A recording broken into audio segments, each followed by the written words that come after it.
এই হাদিসটাকে সালাফরা বলতেন যে এটা হলো একটা আশ্চর্যজনক হাদিস। কেন আশ্চর্যজনক হাদিস? কারণ এরকম হাদিস দ্বিতীয় আর নাই, দ্বিতীয় আর একটাও নাই। কেন? কারণ প্রত্যেকটা হাদিসের মধ্যে আল্লাহর নবী সাহাবীদেরকে ইঙ্গিত করে বলেন, সাহাবীরা এটা করো, উম্মতেরা এটা করো। কিন্তু আল্লাহর নবী এই জায়গায় কোনো ইঙ্গিত করলেন না। এ জায়গায় তিনি আল্লাহর নবীকেই ইঙ্গিত করে জিবরাইল আমিন বললেন। সাহল ইবনে সাদ রাদিয়াল্লাহু আনহু বলেন যে একদিন জিবরাইল আমিন আসলেন, এরপরে জিজ্ঞেস করলেন যে হে আল্লাহর নবী। জিবরাইল আমিন আল্লাহর নবীর কাছে এসে বললেন, আল্লাহর নবী, জি আমি আপনাকে কিছু উপদেশ করব, আমি আপনাকে কিছু নসিহত করব, আমি আপনাকে কিছু পালন করার কথা বলবো, আপনি কি তা করবেন? তখন তিনি বললেন, আচ্ছা ঠিক আছে, আপনি কি বলবেন বলেন, আমি বলার ক্ষেত্রে কঠোরতা অবলম্বন করব, শক্তিশালীভাবে বলবো, আপনি কিছু মনে করবেন না, আচ্ছা ঠিক আছে বলেন। তখন রাসূল সাল্লাল্লাহু আলাইহি সাল্লাম বললেন, ইয়া মুহাম্মদ, হে মুহাম্মদ, ইসমা শিতা ফাইন্নাকা মাইতুন, শোনেন, আপনি যতদিন খুশি জীবন যাপন করেন, কিন্তু মনে রাখেন আপনি মৃত্যুবরণ করবেন। বলেন তো কে মারা যাবে? মুহাম্মদ সাল্লাল্লাহু আলাইহি সাল্লাম, পৃথিবীর সবচেয়ে দামি রাসূল, সবচেয়ে শ্রেষ্ঠ রাসূল, সবচেয়ে দামি রাসূল, তিনি মারা যাবেন। তো তিনি যদি মারা যায়, পৃথিবীর কেউ কি আছে যে চিরস্থায়ীভাবে বাঁচতে পারবে? আপনার এত দাপট কিসের? আপনার এত ক্ষমতা কিসের? আপনি আপনার আসনে কাউকে বসতে দেন না, আপনার ঘরে কাউকে প্রবেশ করতে দেন না, আপনার আসবাবপত্র কাউকে ধরতে দেন না। মনে রাখেন, আপনি যদি আজকে মরে যান, তাহলে আপনার ঘর থেকে আপনাকে টেনে বের করবে, আপনি কিছু বলতে পারবেন না। আমার ঘর থেকে আমাকে টেনে বের করে কে? আপনার শরীর থেকে জামাটা খুলে নেওয়া হবে, আপনি বলতে পারবেন না।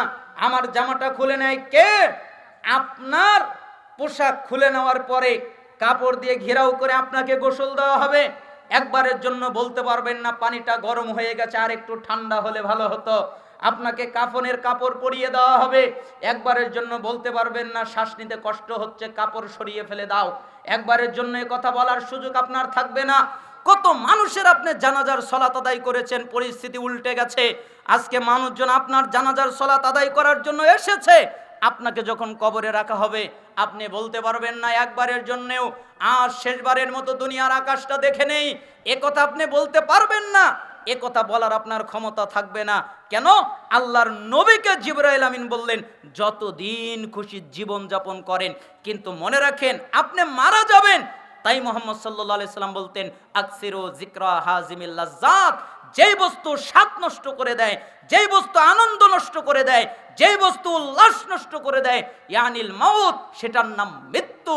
তোমরা এই মৃত্যুকে বেশি বেশি করে স্মরণ করো। তাহলে জিবরাইল আমিন নবীকে বললেন, আপনি মারা যাবেন। ওয়া হাবিব মান আহাবাবতা ফাইন্নাকা মাফারিকুহু, ইয়া মুহাম্মদ, হে মুহাম্মদ, আপনি যার সাথে খুশি বন্ধুত্ব করেন, কিন্তু মনে রাখেন আপনি তাকে ছেড়ে চলে যাবেন, সেও আপনাকে রেখে চলে যাবে। আমার বন্ধু যে কেউ হতে পারে, আমার বন্ধু হতে পারে যে কোনো পুরুষ ব্যক্তি, অথবা যে কোনো নারী ব্যক্তি, অথবা সম্পত্তি, টাকা পয়সা, ধন দৌলত, এগুলো আমার বন্ধু হতে পারে। কিন্তু যখন আমি মরে যাব, তখন কেউ আমার সাথে যাবে না, আমাকে একাই যেতে হবে।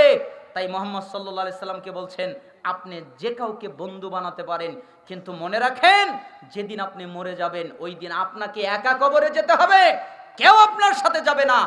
তারাও আপনাকে ত্যাগ করবে, আপনিও তাদেরকে ত্যাগ করবেন।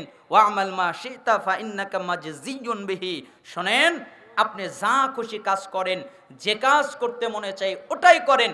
নবীর সাথে তো আর খারাপ বাক্য লাগাতে পারি না, তাই আমরা আমাদের সাথে বলতে চাই, ইচ্ছা করলে চুরি করো, ইচ্ছা করলে ডাকাতি করো, ইচ্ছা করলে জিনা করো, ইচ্ছা করলে সুদ খাও, ইচ্ছা করলে ঘুষ খাও, কিন্তু মনে রাখো তোমাকে একদিন তোমার রবের সামনে দাঁড়াতে হবে, ঠিক না? হাদিস দেখেন, এই হাদিস আপনারা সবাই জানেন, মিশকাতের 5197 নম্বর হাদিস। ইবনে মাসউদ রাদিয়াল্লাহু আনহু বলেন, লা তাজুলু কদম ইবনি আদম ইয়াউমাল কিয়ামা হাত্তা ইসালানু 50, কিয়ামতের দিন আদম সন্তান যতক্ষণ পর্যন্ত 5টা প্রশ্নের উত্তর দিতে না পারবে, ততক্ষণ পর্যন্ত পা নড়াতে পারবে না। আন উমরিহি ফিমা আফনাহু ওয়ান শাবাবিহি ফিমা আবলাহু ওয়ান মালিহি মিন আইনা ইকতাসাবাহু ওয়া ফিমা আনফাকাহু ওয়া মাযা আমিলা ফিমা আলিমা। রাসূল সাল্লাল্লাহু আলাইহি সাল্লাম বলেন তার পুরো বয়স তাকে বুঝিয়ে দিতে হবে। আমি তোমাকে 50, 70, 60 বছর দিয়েছিলাম, কোন পথে ব্যয় করেছো এটা আমাকে বুঝাও। তার পুরো যৌবনকাল বুঝিয়ে দিতে হবে। আমি তোমাকে 18 বছর থেকে নিয়ে 40 বছর পর্যন্ত যৌবনকাল দিয়েছিলাম, কোন পথে কি আমল করেছিলে? তুমি জানতে সুদ হারাম, তুমি জানতে ঘুষ হারাম, তুমি জানতে জিনা হারাম, তুমি জানতে ব্যভিচার হারাম, তুমি জানতে নিষেধার দ্রব্য পান করা হারাম, তুমি জানতে মিথ্যা বলা হারাম, তুমি জানতে গীবত করা হারাম, তুমি জানতে এ পাপ করা হারাম, ও পাপ করা হারাম। তুমি কি ওই পাপ ত্যাগ করেছিলে? ইলম অনুযায়ী আমল করেছিলে কিনা এটা আমাকে বুঝাও। আমাকে বুঝিয়ে দিতে হবে।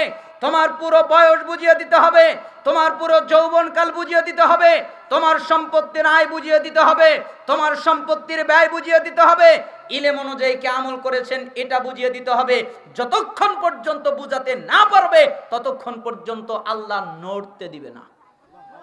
ইচ্ছা করলে হাত নড়াতে পারবে না, ইচ্ছা করলে মাথা নড়াতে পারবে না, ইচ্ছা করলে বডি নড়াতে পারবে না, ইচ্ছা করলে পা নড়াতে পারবে না, ইচ্ছা করলে কোনো অঙ্গ প্রত্যঙ্গ নড়াতে পারবে না। নড়ার অনুমতি নেই, নড়ার ক্ষমতা নেই।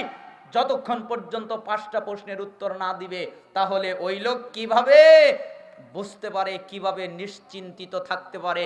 যেই লোক জানে না যে মরে গেলে তার অবস্থা কি হবে। তাই জিবরাইল আমিন মুহাম্মদ সাল্লাল্লাহু আলাইহি সাল্লামকে বললেন, আল্লাহর নবী আপনি যা খুশি কাজ করেন, কিন্তু মনে রাখেন আল্লাহর সামনে আপনাকে দাঁড়াতে হবে, আপনি আল্লাহর সামনে দণ্ডায়মান হবেন, আপনি প্রতিফল পাবেন, আপনাকে প্রতিফল দেওয়া হবে।